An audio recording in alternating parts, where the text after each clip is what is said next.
All right. So as far as the Nick Fuentes, I'm gonna bring him up again, and Groypers are concerned. They think this is something good that happened. That was nothing good.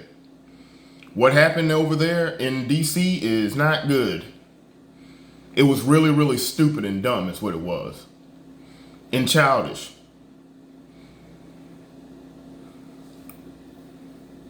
I understand. I really do understand the people that are upset. I get it, but that wouldn't have been how I did it. See, what you do is start running American first candidates. That's what you could have started doing. Now that would have been your smartest move. That would have been that high IQ move to take Congress. That's how you do that. But to me, more and more, when I sit back and I think about it, President Trump,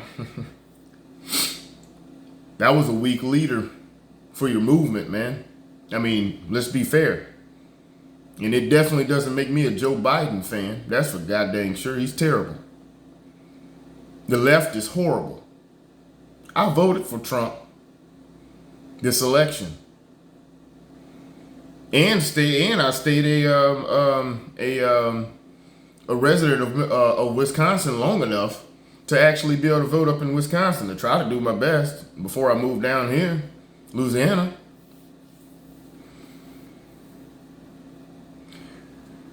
Trump had every single chance to go to Parler when he knew Twitter was actively suppressing him, when he knew Facebook was actively suppressing him.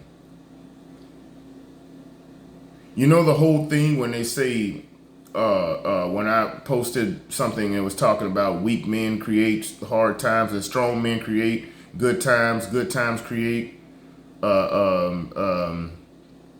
weak men, and weak men create or create hard times. Hard times create weak men. It's a cycle, and that right there was an example of a weak man.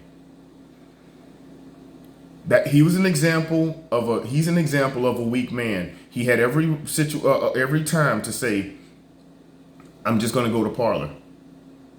You'll see everything from me on there. I'm not even going to post here anymore." Honestly, he could have just not posted. But let's be fair. When he was criticized, which was a good thing, when he was criticized, when it was good for him to be criticized by Ann Coulter, when Ann Coulter was telling him,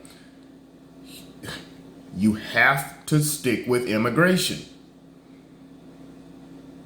What did he do when she started saying that, and he started getting people being upset with him?